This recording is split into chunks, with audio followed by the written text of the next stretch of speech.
हमारे चैनल को सब्सक्राइब करें और बेल आइकन दबाएं।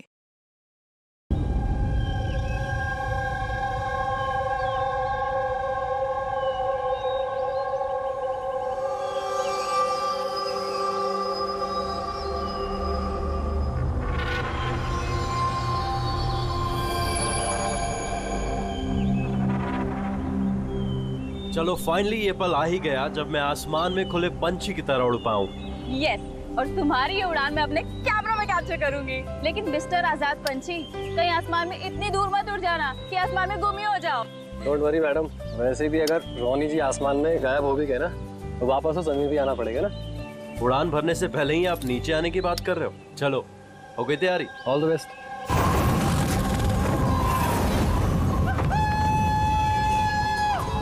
Yes, this is so much fun!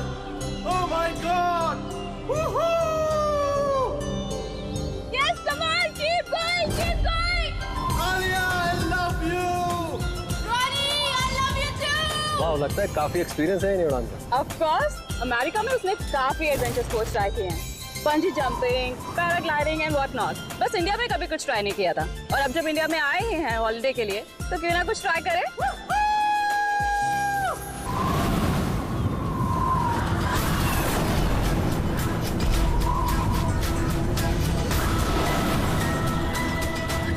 रोनी को कुछ हो गया।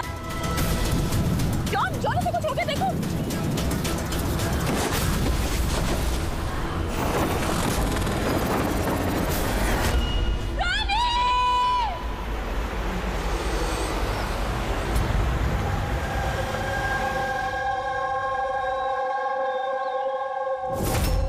मैं और रोनी तो यहाँ हॉलिडे मनाने आए थे। मुझे क्या पता था कि ये रोनी का आखिरी दिन साबित होगा।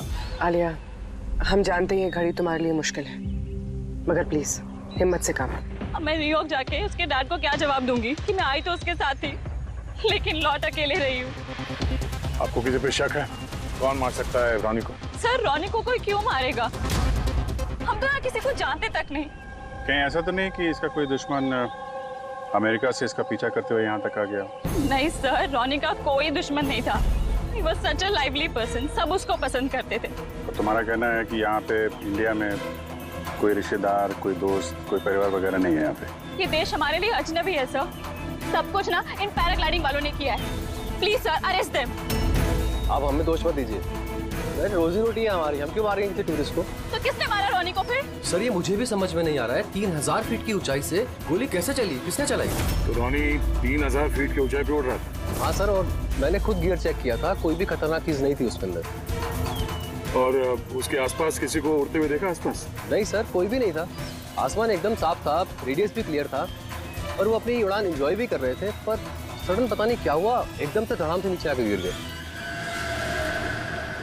ये जो घाव है ना, तो ऐसा लगता है कि काफी दूर से गोली चली है, शायद किसी राइफल से। हाँ, राइफल ही होगी, क्योंकि जिस हाइट पे ये उड़ान भर रहा था वहां से तो कोई शार्प शूटर ही गोली चला सकता है, किसी राइफल से।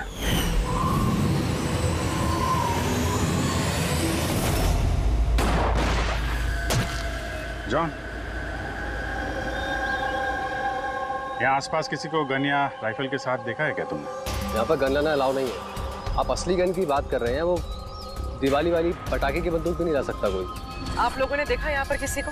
नहीं मैम, नहीं तो नहीं देखा। नहीं मैम। अच्छा आलिया, जब आप यहाँ पर आई रोनी के साथ, आपको किसी पे शक हुआ? कोई आप लोगों को फॉलो कर रहा हो, कोई आदमी जो गड़बड़ लगे? नहीं सर, ऐसा तो कोई नहीं था। तो क्या गोली आसमान से चली है क्या? सर, मैंने बताया ना, रोनी जी के आसपास में कोई उड़ नहीं रहा था, तो फिर आसमान से गोली चलाएगा कौन? हाँ सर, आसमान में कोई भी नहीं था। आप चाहें तो ये फुटेज चेक कर सकते हैं, इसमें कोई भी नहीं है साथ में।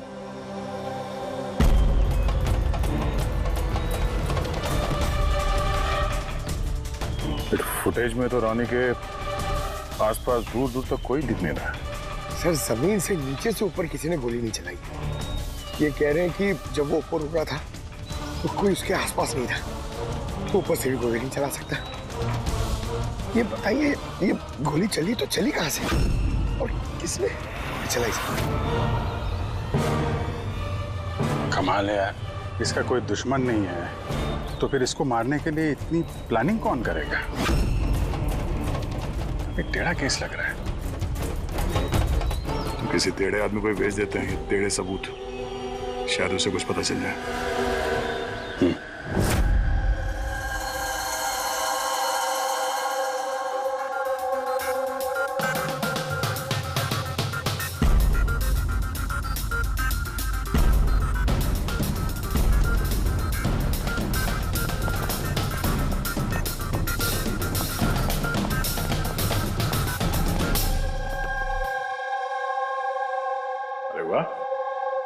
आज आप दोनों जिस कदर काम में डूबे हुए हो, ऐसा लगता है कि बहुत सारे सुराग देके भेजने वाले हो हमें यहाँ से। बहुत सारे सुराग? हाँ। और अगर एक भी नहीं मिला तो? सीधे सीधे बता ना, कोई सबूत मिला ही नहीं है, कोई सुराग ही नहीं मिला तुझे। सर उस गोली के बारे में कुछ पता नहीं चला?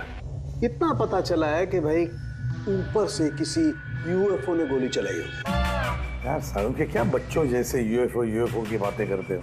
और ये क्या है, ये बता, हमें समझाने के लिए किया है क्या? हाँ बता। ये देखो बॉस, रॉनी ग्राउंड से 3000 फीट की ऊंचाई पर उड़ान भर रहा था और गोली लगी है उसे इससे भी ऊपर से, लगभग 1000 फीट की ऊंचाई से, और ये गोली 60 डिग्री के एंगल से लगी है उसे। मुझे तो सोच सोच के चक्कर आ रहे हैं। आसमान में ऊपर से कौन गोली चला सकता है रोनी पे, और वो भी कैसे?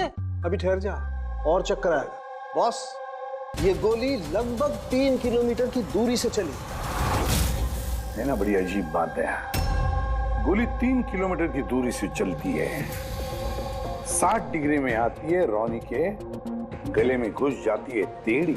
मतलब राइफल भी इस्तेमाल की है, बड़ी पावरफुल। बिल्कुल बॉस, राइफल भी पावरफुल है और गोली चलाने वाला भी पक्का निशानेबाज। इतनी ऊंचाई पर हवा बहुत तेजी से बहती है और टेम्परेचर भी ऊपर नीचे होता रहता है, फिर भी उसका निशाना चूका नहीं, एकदम अचूक पॉइंट पे लगा। तो गोली चलाने वाला भी मंजा हुआ खिलाड़ी है सर, एक शार्प शूटर। बिल्कुल, और ऐसे शार्प शूटर आसानी से तो मिलते नहीं जो ऐसा कारनामा कर जाए। लेकिन सर हमने सारे वीडियोस देख डाले। जब रॉनी आसमान में था तो उसके आसपास ना तो कोई चॉपर था ना पैराशूट, आसमान एकदम साफ था सर। वही तो समझ में नहीं आ रहा है कि ये किलर, ये गोली चलाने वाला था कहां पर, जबकि सारा आसमान साफ था, जब बादलों में छुप कर बैठा था। और सर वो गोली से क्या पता चला है? कुछ नहीं मिला पूर्वी। मैंने बैलिस्टिक डिपार्टमेंट का पूरा डेटाबेस चेक किया, ऐसी गोली का तो कोई रिकॉर्ड ही नहीं है। सर ये गोली जरूर कस्टम मेड बनवाई गई है।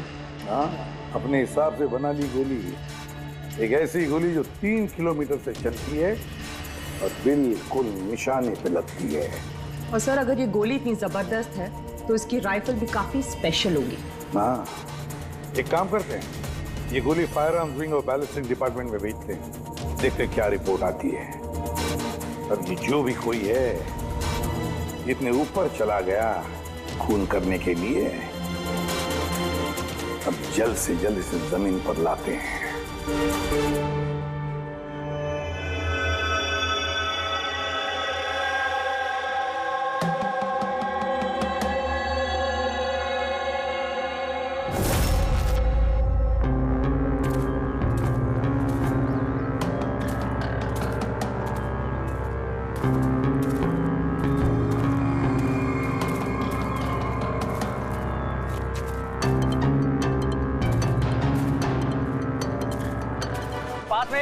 We can do it.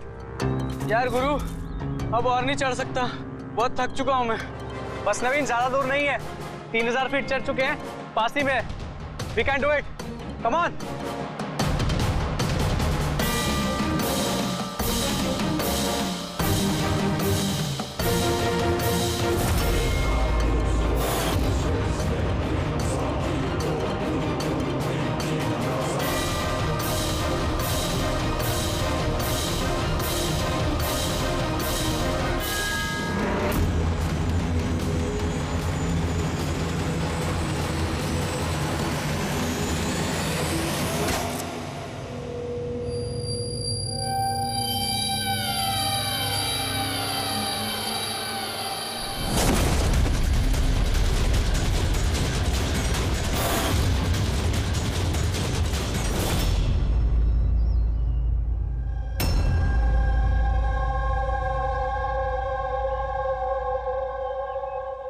ऐसे लग रहा है जैसे रॉनी के मर्डर की फोटोकॉपी देख रहे हैं।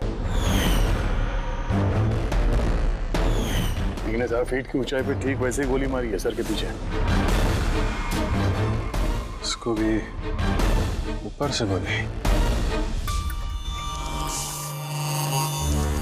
क्या आप लोग जब ट्रैकिंग कर रहे थे तो ये हितेन के पीछे भी कोई था क्या? नहीं सर, हितेन ही सबसे पीछे था सर। सर ये देखिए फुटेज। सर ये वही जगह है जहाँ पे ये सब कुछ हुआ। कमाल है। पीछे तो सिर्फ खुला आसमान है, ऐसी कोई जगह दिख ही नहीं रही जहां से गोली चलाई जा सके। फिर इसे गोली कहां से लगी? दोनों केसेस में पता नहीं चल रहा है कि गोली चली कहां से है। सर एकदम सही कह रहे हैं। आसमान से कोई कौवा या कबूतर थोड़ी गोली चलाएगा। ये गोली चली तो चली कहां से? और ये दोनों गोलियां 24 घंटे के अंदर अंदर चली। मुझे लगता है इन दोनों केसेस का आपस में कोई ना कोई कनेक्शन तो है। तो ये हितेन काम क्या करता था? सर वो कॉलेज स्टूडेंट था सर, मुंबई ग्रेजुएशन करने आया था सर। ट्रैकिंग का बहुत शौक था उसको। अजीब, समझ में नहीं आ रहा कोई एक कॉलेज स्टूडेंट को मारने के लिए इतनी प्लानिंग क्यों करेगा? वही तो, पहले रॉनी और अब ये हितेन। इससे पहले कि आसमान से चलने वाली गोली का कोई तीसरा शिकार हो जाए, इस खूनी तक पहुंचना होगा जल्दी से जल्दी। पिछले 24 घंटों में 2 खून हुए हैं, दोनों जवान बच्चे हैं, और दोनों को मारने का तरीका भी क्या हाई प्रोफाइल। सर दोनों की मौत हुई है एडवेंचर स्पोर्ट्स करते हुए। जमीन से हजारों फीट ऊपर मारा है सर। मगर सर सोचने वाली बात है कि खूनी ने ये एडवेंचर स्पोर्ट वाला समय ही क्यों चुना इनको मारने के लिए? वो तो उन्हें कभी भी मार सकता था। इतनी लंबी प्लानिंग 2 बच्चों को मारने के लिए। सिर्फ प्लानिंग ही लंबी नहीं दया, गन भी लंबी। ये ऐसी। ये कौन सी राइफल है सर? ये है TX-65, रशियन गन है बॉस, लॉन्ग रेंज। ऐसी गन से मारा गया हो। सालुंके साहब, क्या इस गन से 3 किलोमीटर दूर निशाना लगाया जा सकता है? हाँ फ्रेडी, शूटिंग रेंज में ट्राई करके देख लिया है, इसकी रेंज 3 किलोमीटर से ऊपर ही है। ऐसी गन तो आर्मी वालों के पास या फिर आतंकवादियों के पास ही मिलेगी।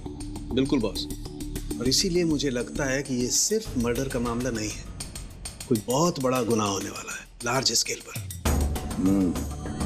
दया सर, काम करो, दिल्ली में जाओ इंडियन इंटेलिजेंस विंग में और पता लगाओ कि ये ऐसी गन किसके हाथ लगी थी और कैसे।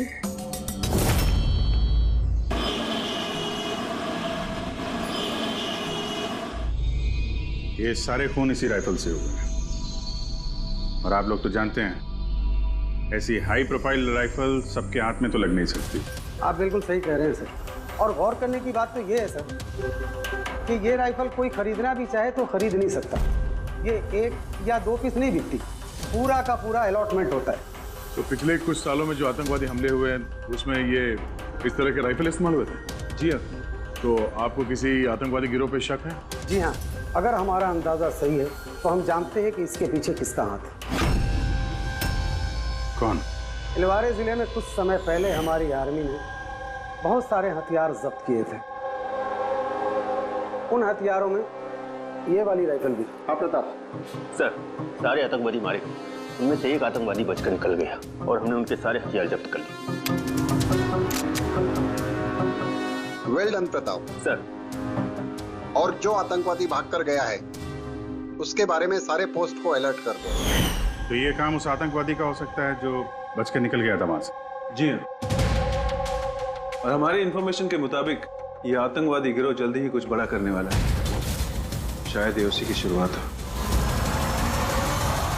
ये दोनों जुर्म कोई मामूली खून नहीं है, ये जरूर कोई बड़ी साजिश है, बड़ी साजिश, आतंकवादी हमले की साजिश। हाँ सर, और इस हमले को रोकने के लिए पहले इन आसमान से चलने वाली गोलियों का राज का पता लगाना पड़ेगा सर।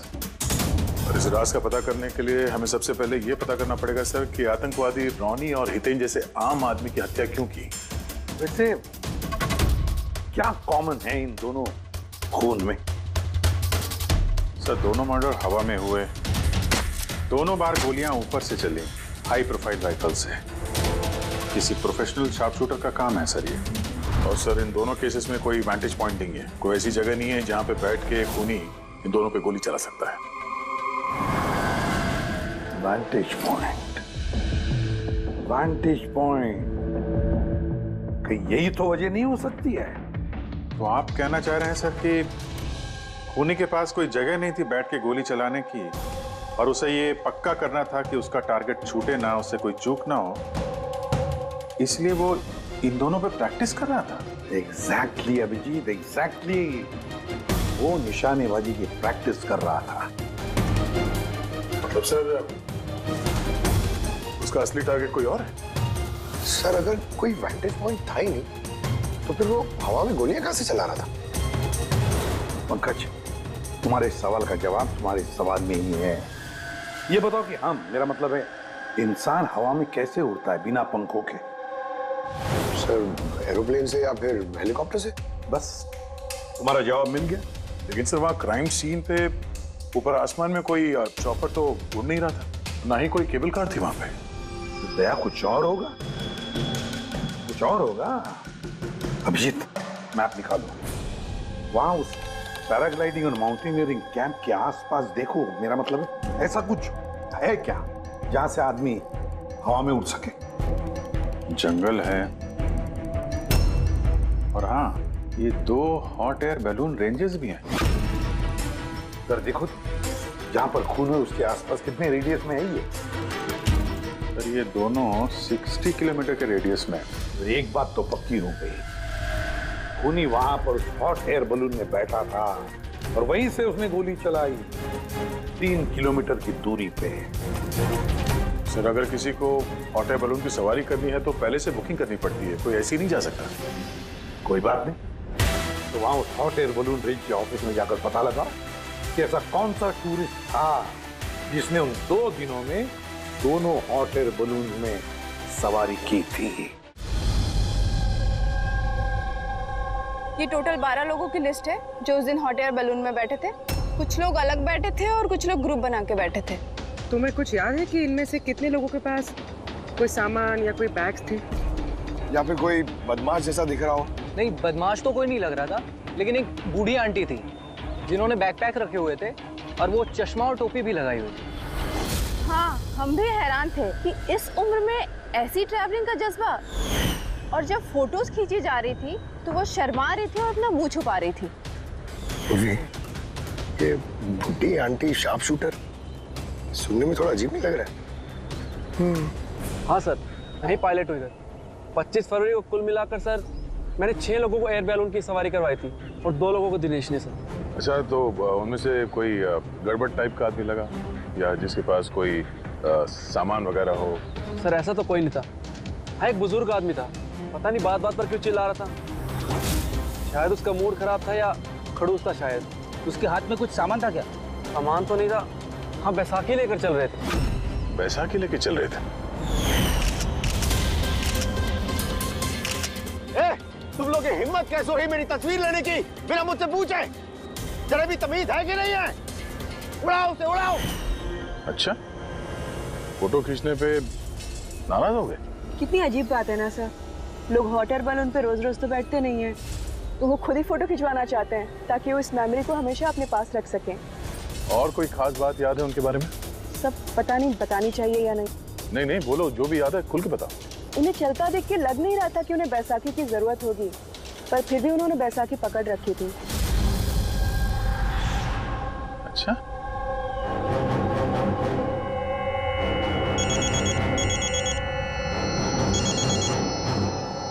हाँ सर। अपूर्वी, कुछ मालूम पड़ा?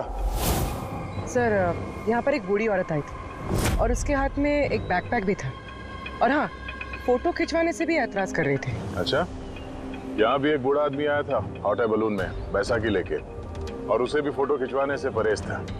सर कहीं ये बूढ़ा आदमी और ये बूढ़ी औरत एक ही इंसान तो नहीं है? एग्जैक्टली, वही शार्प शूटर। उसके बैग में और इसके बैसाखी में वो राइफल था जिससे ये खून हुए। और सर दोनों दिन ये ऊपर अकेला ही गया होगा, क्योंकि अगर किसी और टूरिस्ट के साथ जाता तो फिर राइफल सेट करने में और निशाना साधने में काफी मुश्किल हो जाते। नहीं पूरी, मुझे लगता है वो अकेला तो नहीं गया होगा। मतलब हॉट एयर बलून चलाना और साथ में ये राइफल भी चलाना, दोनों काम एक साथ करना जरा मुश्किल है। इस हॉट एयर बलून का पायलट भी होगा साथ में। मतलब सर इस जुर्म में पायलट भी मिले हुए हैं? यस। एक काम करो, उस पायलट को पकड़ो जल्दी। उस दिन उस बूढ़ी औरत को ऊपर बलून में कौन ले गया था? पायलट कौन था? संजीव था।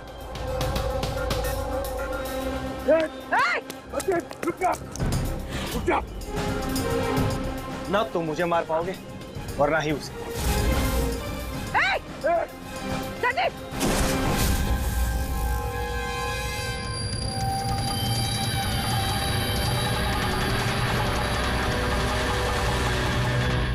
ये तो अपनी जान देने के लिए तैयार था।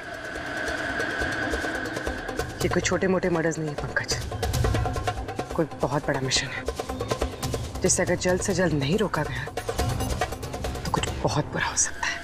अच्छा गीता, 24 फरवरी को जो आदमी ग्रुप में नहीं जाना चाहता था, अकेले जाना चाहता था, उसका पायलट कौन था? कौन लेकर? सोलो ट्रैवलर को तो दिनेश लेकर गया था।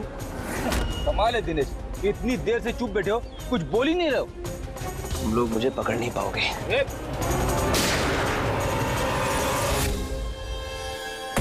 अभी यमराज तुझे अपॉइंटमेंट देने के मूड में नहीं है। जब तक हमारे सवालों का जवाब नहीं मिल जाता तुझे जिंदा रहना पड़ेगा। चल। मार लो, जितना मार सकते हो मार लो, मुझे कोई फर्क नहीं पड़ता। वैसे भी तुम्हारे इन कानून के कमजोर थप्पड़ों में इतनी ताकत नहीं है कि मेरी जुर्म की मजबूत हड्डियों को गला सके। समझे? तुम्हारे साथ जोर जबरदस्ती करना होता तो उसके लिए तो 2 मिनट का काम है हमारे लिए, पर बाद में ख्याल आता है तुम्हारे परिवार का, तुम्हारी बहन। अगले महीने उसकी शादी है ना? कैसा लगेगा उससे कि उसकी शादी हो रही है और शादी के वक्त उसका भाई इस दुनिया में नहीं है? हा? और तुम्हारी माँ हर महीने खर्चे के लिए पैसे भेजती हो ना, तुम्हारे जाने के बाद कौन ख्याल रखेगा उसका? कभी सोचा इसके बारे में? हाँ? नहीं? चलो, अभी मौका है, सरकारी गवाह बन जाओ। वादा करते हैं तुम्हारे जेल जाने के बाद तुम्हारी माँ का ख्याल हम रखेंगे। सच? मतलब पूरा ख्याल रखोगे? पूरा ख्याल? हाँ, तुम्हारी माँ का पूरा ख्याल रखेंगे। तुम बस ये बताओ कि किसके लिए काम करते हो? तुम्हारा बॉस कौन है? बता दो, पक्का बता दो? हाँ बताओ। मैं जिसके लिए काम करता हूं ना, मेरा बॉस है सर, उसका नाम है एसीपी प्रद्युमन।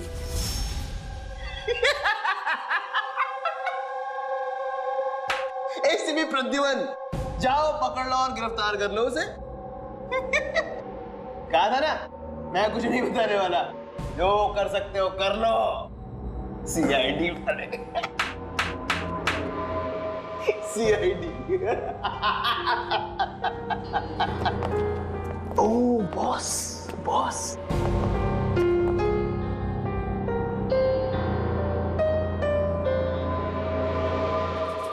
कोई बात नहीं, कुछ मत बताना।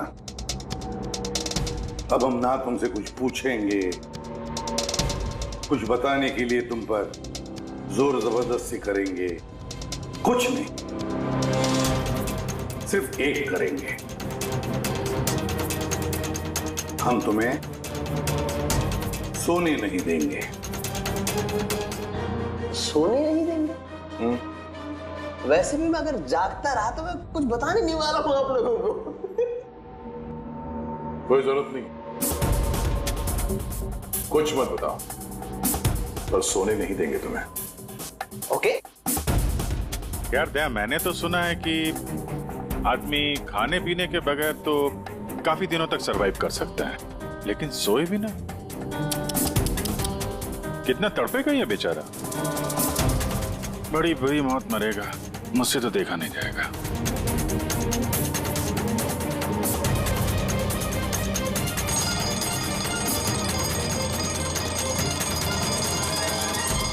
समय काटने के लिए आसानी होगी, हाँ? अपने जिंदगी के आखिरी पल अपनी आंखों के आगे गुजरते हुए देखो, ठीक है? Thank you. सोने मत देना इसको।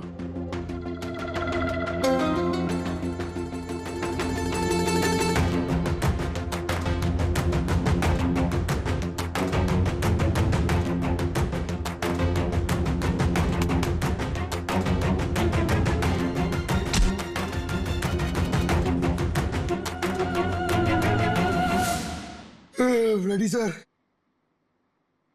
अरे कहाँ हो यार?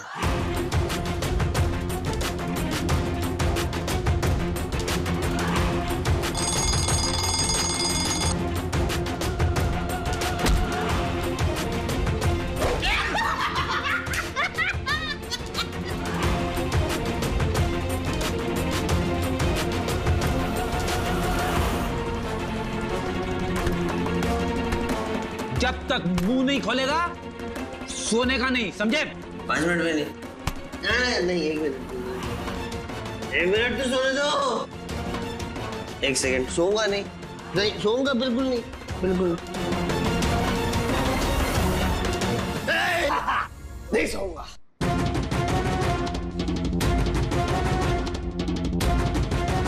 बस अब टूटने वाला ही है।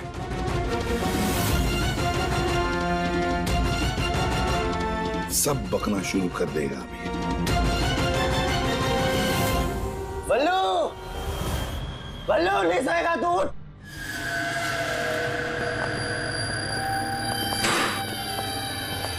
क्या सोना चाहता है? तो सोने देंगे ना भाई, क्या प्रॉब्लम है? चलो हम सोने देंगे तुम्हें। खाली ये बताओ कि तुम्हारे गिरोह का प्लान क्या है? हाँ बता दो। मेरा नाम दिनेश नहीं है। मेरा नाम मेरा नाम बल्लू है, दिनेश नहीं है मेरा नाम। और मुझे स्पेशली इसी मिशन के लिए तैयार किया गया था। और जो 2 मर्डर हुए थे ना, वो प्रैक्टिस थी। हमारा असली मिशन है उसको मारना। और क्या नाम है उसका? वो स्टीव मल्डर। स्टीव मल्डर, वो इंटरनेशनल पीस मीडिएटर, शांति दूत जो हमारे देश आया है, दुश्मन देशों के बीचों शांति का करार करवाता है, आतंकवाद बंद करने के लिए। किसी भी हम नहीं चाहते कि आतंकवाद कभी रुके। और स्टीव मल्डर तो मरेगा, तुम लोग कुछ नहीं कर सकते। और तो कर भी लोगे ना, उसको बचा भी लिया ना, और स्टीव मल्डर को खत्म कर देंगे हम। हमारा जो शार्प शूटर है ना, एकदम रेडी। कहाँ मारने वाले हैं और कब? बोल। वो जब कॉन्फ्रेंस में भाषण दे रहा होगा ना, वो सबसे सही वही सबसे सही समय होगा, क्योंकि उस समय उसके आसपास सिक्योरिटी वाले नहीं होंगे। और जो कॉन्फ्रेंस है ना, ये बिल्डिंग की छत पे है, तो हॉट एयर बैलून पे हमारा शार्प शूटर जाएगा, वहीं गोली मारेगा। कॉन्फ्रेंस 1 घंटे में चालू होने वाला है, अभी जल्द से जल्द पहुंचना होगा। अरे तुम लोग कितनी कोशिश कर लो, नहीं बचा पाओगे उसे। और हाँ, अगर तुम लोगों ने बचा भी दिया ना, तो हम दोबारा प्लान बनाएंगे, दोबारा मार देंगे। कौन मारेगा? कैसा दिखता है वो? अरे मैंने उसकी शक्ल नहीं देखी अभी तक। जब भी आता है भेष बदल के आता है। तुम लोग क्या उसे पकड़ोगे? हॉस्पिटल ले जाओ जल्दी। सर, क्या हम हॉट एयर बलून रुका नहीं सकते जब तक ये कॉन्फ्रेंस पूरी न हो जाए? नहीं फ्रेडी, ये हॉट एयर बलून हम नहीं रुकवाएंगे। अगर आज रोक दिए तो कल दूसरा प्लान करेंगे। आज का प्लान हमें पता है, हम आज ही भिड़ेंगे इनसे।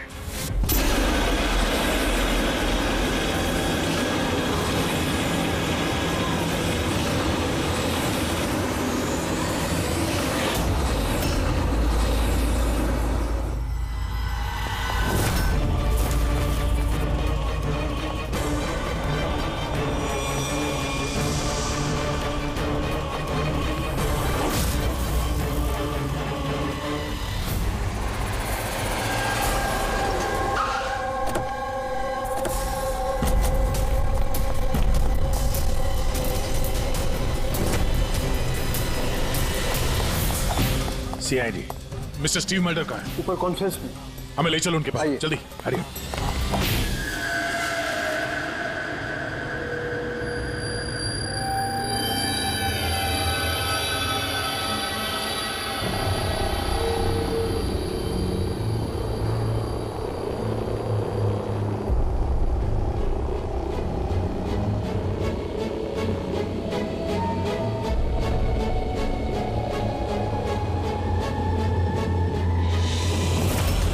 यहाँ पे 4 बलून है, 2 हवा में है और 2 रेडी हो रहे हैं उड़ने के लिए। मेरे सामने जो बलून है सर,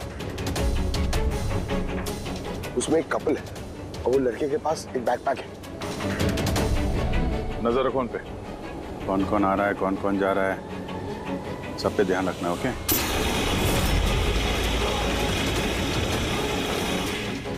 सर, उनका बलून टेक ऑफ हो गया सर। हाँ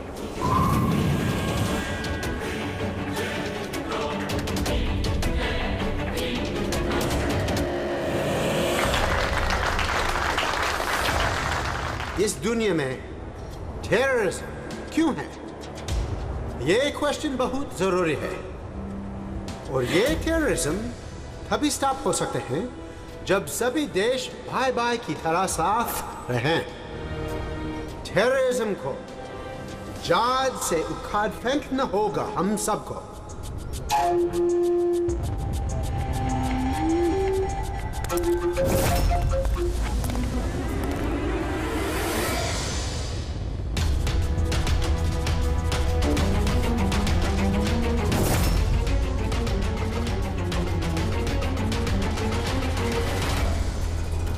दो म्यूजिशियन है उड़ने की तैयारी में। उनके हाथ में गिटार के बैग है। अब ये बताना मुश्किल है कि अंदर गिटार है या गन।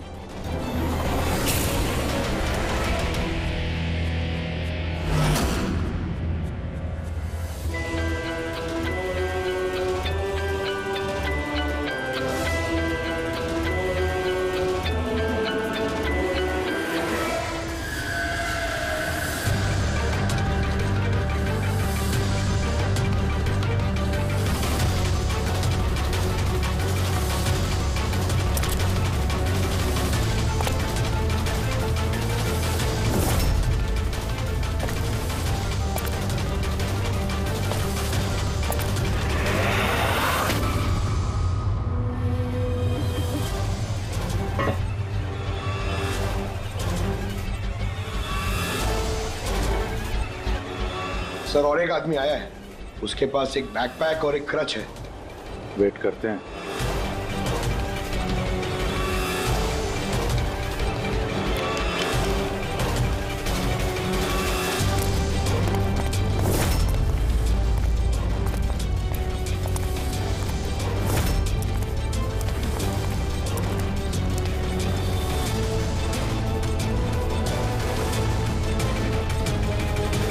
सर, कैमरा क्रू वाले आए हैं, उनके पास 2 बैग है।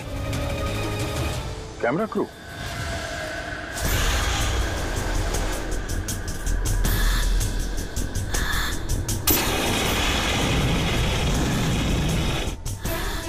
उन्हें नजरों से ओझल होने मत देना।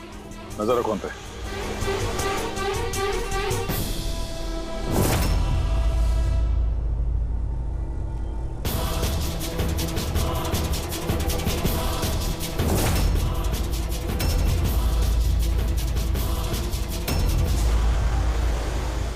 यहाँ तो बहुत सारे बलून उड़ रहे हैं। सुसाइड बॉम्बिंग क्या है?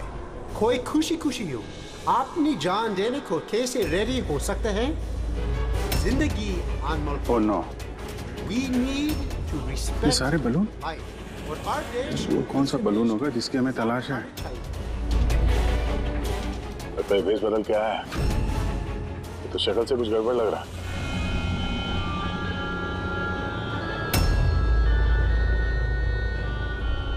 क्या? वो गिटार वाले पे नजर रखो। अपनी गलतियों से सीखना चाहिए हमें, ताकि World War I और World War II जैसे ये तो गिटार है। चल क्या रहा है ये? ऊपर जाके ये लोग म्यूजिक बजाने वाले हैं क्या? बाकी तो सारे बलून्स निकल गए, एक रह गया। मतलब सर इस बलून में हमारा शार्प शूटर है। Wait and watch. ये अपनी जगह से हिल रहा है। Camera crew. सर ये कहाँ गायब हो गया?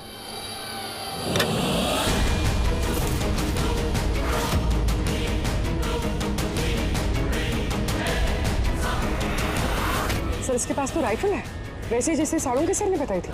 अब जी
mister Steve, your life is in danger. आपकी जान को खतरा है। आप क्या करें? We have a plan. Thank you CID. अगर आप लोग आज सुबह वक्त पे नहीं आते, मैं जिंदा नहीं होता। देखिए मिस्टर स्टीव, खतरा अभी गया नहीं है। अभी खून पकड़ा नहीं गया है, इसलिए बी सेफ है। Be careful. Okay. Freddy, Pankaj, उस बलून पे नजर रखना। आंखों से ओझल होने मत देना। हाँ सर, हम लोग बलून को ट्रैक कर रहे हैं।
हाँ पर भी।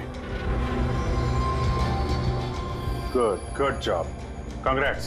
पकड़ गया killer, Mr. Abhijit? Yes, Mr. Stevie got it. Yes.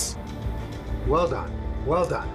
CID बारिशों से इस देश की सेवा कर रहे हैं और आज एक बार फिर आपने एक खतरनाक टेररिस्ट को पकड़ लिए है। अभी वो पकड़ा क्या है? बहुत जल्द हम उसके पूरे ग्रुप को पकड़ लेंगे। Mister Steve, we are very proud of you. आप जैसे लोगों की दुनिया को जरूरत है, जो आप जैसे साहसी हैं और नेक हो।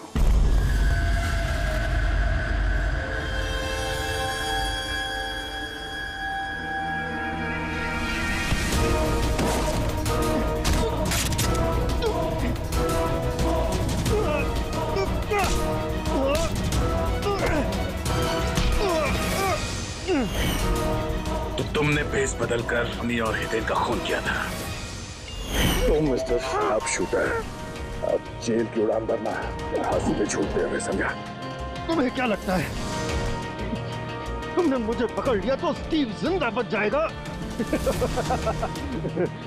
कभी नहीं। हमारी तादाद इतनी ज्यादा है कि तुम्हारा कानून हमें ढूंढते ढूंढते थक जाएगा, लेकिन हम खत्म नहीं होंगे। खत्म होगा तो तुम्हारे ये देश। एक खटमल हमारे देश पे बुरी नजर डालने वाले आए और चले गए। जानता है हमारे देश को आजाद हुए कितने साल हो गए? 70 साल। और पिछले 70 सालों में हमारे देश के वीरों ने न जाने कितने आतंकवादियों का खात्मा किया है। आज तेरी बारी है, कल तेरे साथियों की बारी होगी। हमारा देश रहेगा और खुशहाल रहेगा। और अगर इस देश से किसी चीज का खात्मा होगा, वो है आतंकवाद। समझा? आतंकवाद।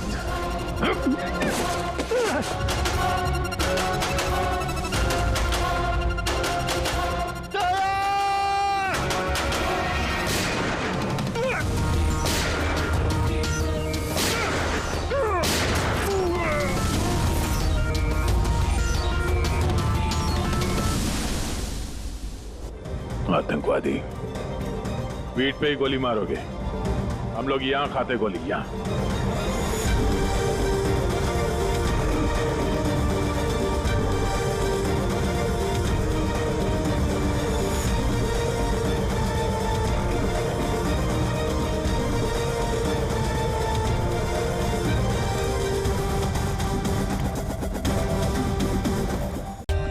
For more updates, subscribe to our channel, click the show links and enjoy watching the videos.